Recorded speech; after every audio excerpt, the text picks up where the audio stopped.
جنگ ستمبر 1965 کے پس منظر میں لکھا ہوا ایک شاہکار ناول BRB بہتی رہے گی، جس میں پاک بھارت جنگ کے واللاحظ واقعات شامل ہیں۔ ناول شروع کرنے سے پہلے آپ سے گزارش ہے کہ ہمارے چینل ورلڈ آف ناول کو سبسکرائب کیجئے اور بیل آئیکن کو پریس کیجئے تاکہ ہر آنے والی ویڈیو آپ تک بآسانی پہنچ سکے۔ یہاں ٹینکوں اور بڑی توپوں کی ضرورت تھی۔ ریئر ایشلائن سے ایمونیشن مل تو گیا، لیکن ساتھ یہ پیغام ملا کہ ذرا احتیاط سے فائر کرو، ایمونیشن آ رہا ہے۔ یہ پیغام بیٹری کمانڈر کے لیے تکلیف دہ تھا۔ کچھ ایسی ہی ہدایت لاہور کے ایک محاذ کے بٹالین کمانڈر کو دی گئی کہ مارٹر شیل ذرا سنبھل کر فائر کرو، ایمونیشن آ رہا ہے، مارٹر کی ضرورت پڑے تو آرٹلری سپورٹ کرے گی، فوراً آرٹلری اور ٹینک سکواڈرن سے ملاپ کرو۔ ایمونیشن ہوا کی رفتار سے چلا آ رہا تھا، گاڑی جہلم سے نکل آئی تھی اور لالا موسیٰ کا اسٹیشن قریب آ رہا تھا۔ رات گزرتی جا رہی تھی، چاندنی بوجھی تھی۔ گاڑی کو لاہور پہنچنے میں زیادہ سے زیادہ 1.5 گھنٹہ چاہیے تھا۔ وزیرآباد سے ذرا آگے ریلوے لائن پر ایک ضعیف بوڑھی عورت لاٹھی کے سہارے کھڑی تھی۔ قریب کے گاؤں کے 2 آدمی اس کے قریب سے گزر گئے تھے۔ انہیں ذرا بر شک نہ ہوا تھا کہ وہ بڑھیا کے روپ میں ایک بہت ہی خطرناک جاسوس ہے، جس نے لائن کے سلیپر کے نیچے بڑا ہی طاقتور ڈائنامٹ رکھ دیا ہے، اور دور پڑے ایک درخت کے نیچے 2 ملنگوں نے تار کا ایک سرا ڈینمو ایکسپلوڈر کے ساتھ لگا کر دوسرا سرا لائن کے قریب ایک جاڑی تک پہنچا دیا ہے۔ تھوڑی دیر بعد یہ تار ڈائنامٹ سے ملنے والا تھا۔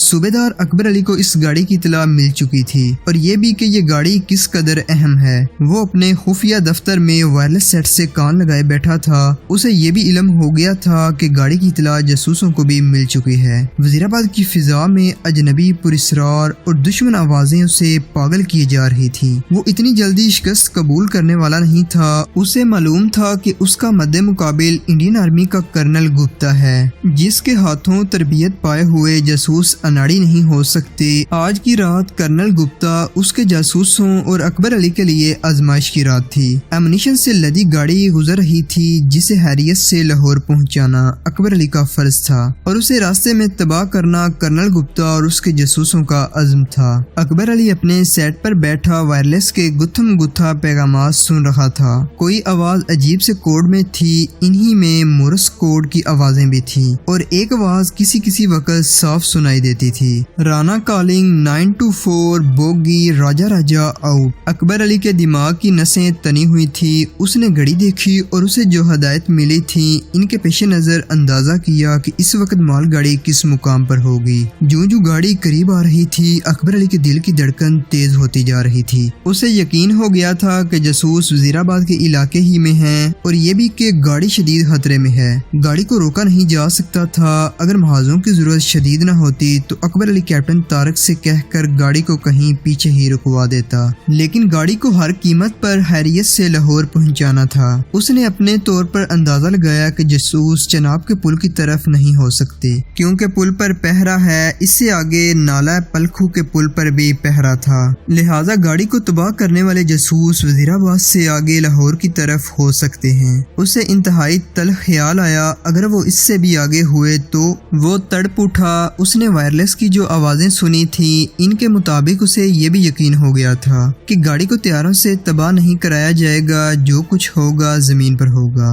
یہ مال گاڑی اکبر علی کے لیے اپنی بیٹیوں کی آبرو کی طرح مقدس بن گئی۔ اس کے ساتھ ایک حوالدار اور 2 لانس نائک تھے، جن میں سے ایک وائرلیس آپریٹر تھا۔ اکبر علی نے تھانے میں فون کیا اور تھانے کے انچارج سے کہا، وزیرآباد سے دونکل تک ریلوے لائن کا خیال رکھو، کانسٹیبلوں کو رائفلوں کی جگہ پستول دینا اور وہ وردی میں نہ ہوں، پستول چھپا کر رکھیں۔ فون کیپٹن طارق صاحب کو دو۔ السلام علیکم سر، میں ہر طرح تیار اور چوکس ہوں سر، گڑبڑ ہے، فکر نہیں سر، میں نے انسپیکٹر کو بتا دیا ہے اسے کیا کرنا ہے، آپ ذرا سختی سے کہہ دیں۔ کیپٹن طارق نے اکبر علی کو کچھ ہدایات ایسے اشاروں میں دیں جنہیں اور کوئی نہیں سمجھ سکتا تھا۔ وزیرآباد میں پولیس کی نفری اتنی زیادہ نہیں تھی کہ میلوں ریلوے لائن پر تھوڑے فاصلے پر کانسٹیبل کھڑے کیے جا سکتے۔ کیپٹن طارق کے کہنے پر انسپیکٹر نے 6 کانسٹیبلوں کو تیار کر کے انہیں ہدایت دی کہ وزیرآباد سے دونکل تک ریلوے لائن کے دونوں طرف بکھر کر گھومتے رہیں اور 5-6 میل کے اس علاقے کو نظر میں رکھیں۔ جب گاڑی گزر رہی ہو تو کسی بھی آدمی آدمی کو لائن کے قریب مشکوک حالت میں دیکھیں تو اسے پکڑ لیں، اگر وہ دور ہوں تو اسے گولی مار دیں۔ کیپٹن طارق نے کہا اگر کوئی بے گناہ مارا جاتا ہے تو کوئی بات نہیں، یہ گاڑی ایک انسانی جان سے زیادہ قیمتی ہے، جب گاڑی گزر رہی ہو تو کسی کی پرواہ نہ کرنا، کسی پوچھ گچھ کی ضرورت نہیں، گولی کی زبان میں بات کرو۔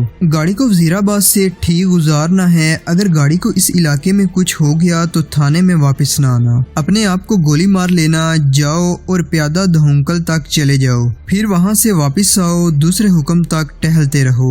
ریلوے لائن سے 1.5 میل دور بیٹھے ہوئے 2 ملنگوں نے ریل گاڑی کو تباہ کرنے کا مکمل انتظام کر لیا۔ ریلوے لائن میں ڈائنامٹ رکھا جا چکا تھا، یہ ملنگ کیپٹن طارق، صوبیدار اکبر علی اور پولیس کی نظروں سے بہت دور تھے۔ پل کا فکر نہیں، اکبر علی نے کہا، وہاں سے ایک نائب صوبیدار ہے، اس کے ساتھ بات ہو چکی ہے، اس کا بندوبست ٹھیک ہے، گاڑی قریب ہی ہوگی، حوالدار نے کہا۔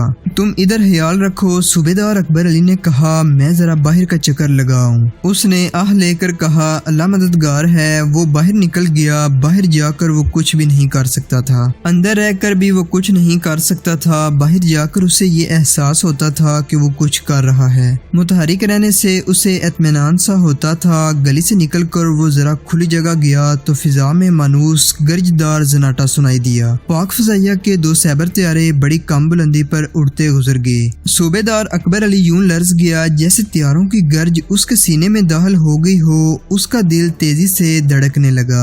طیارے آگے جا کر واپس آ گئے، اب ان کی بلندی کچھ اور کام تھی۔ اکبر علی سمجھ گیا یہ اپنے طیارے ہیں، اگر دشمن کے ہوتے تو چناب کے پل پر لگی ہوئی طیارہ شکن گنیں آسمان کو آگ سے بھر دیتی۔ پل کے محافظوں کو ہدایات مل چکی تھیں، سائبر طیاروں کے آگے جانے اور واپس آنے سے ظاہر ہوتا تھا کہ گاڑی وزیر آباد کے قریب آ گئی ہے۔ اپنے یہ 2 طیارے صوبیدار اکبر علی کو نظر نہیں آتے تھے، چاندنی تو تھی لیکن طیارے نظر نہیں آ سکتے تھے۔ اکبر علی کو اتنا اطمینان ہو گیا کہ اپنے طیارے ساتھ ہیں، ان کی موجودگی میں دشمن کے طیارے ریل گاڑی پر حملہ نہیں کر سکتے تھے۔ اکبر علی کو معلوم نہ تھا کہ دشمن کے بمبار طیارے آ گئے تو اپنے سائبر طیارے کچھ بھی نہیں کر سکیں گے، کیونکہ سائبر طیارے نائٹ فائٹر نہیں تھے، یعنی یہ رات کو لڑنے کے قابل نہیں تھے، یہ صرف دن کو لڑ سکتے تھے۔ یہ احتیاط کے طور پر یا اپنے دل کو تسلی دینے کے لیے گاڑی کے ساتھ بھیج دیے گئے تھے۔ اپنے طیاروں کی آواز سن کر صوبیدار اکبر علی کے خیالوں کا دہارا رخ موڑ گیا، اسے بھارت کے حملے کا پہلا دن یاد آ گیا اور وہ عورتیں نظروں کے سامنے آ گئیں جنہیں بھارتی سپاہی سرحدی دیہات سے اٹھا لے گئے تھے اور جو گاؤں میں شہید ہو گئی تھیں، اور وہ بھی جو بچ نکلی تھی اور بڑی بری حالت میں لاہور پہنچی تھی۔ اسے وہ بچے یاد آئے، معصوم بولے بالے بچے جن کی توتلی زبانوں نے ابھی پاکستان زندہ باد کہنا بھی نہ سیکھا تھا۔ اس مال گاڑی کو خیریت سے لاہور تک یا اسے کم از کم وزیر آباد سے خیریت سے گزارنا اکیلے صوبیدار اکبر علی کی ڈیوٹی نہیں تھی، اس ذمہ داری کا زیادہ تر حصہ کیپٹن طارق کے کندھوں پر تھا، اسی لیے تو وہ تھانے میں موجود رہتا تھا کہ بوقت ضرورت تھانے کی ساری نفری کو استعمال کرے۔ اس کے علاوہ چناب کے پل کی حفاظت کے لیے کسی ریجمنٹ کی جو پلاٹون تھی اسے بھی یہ حکم دیا گیا تھا کہ کیپٹن طارق کو جتنے جوانوں کی ضرورت پڑے اسے دیے جائیں۔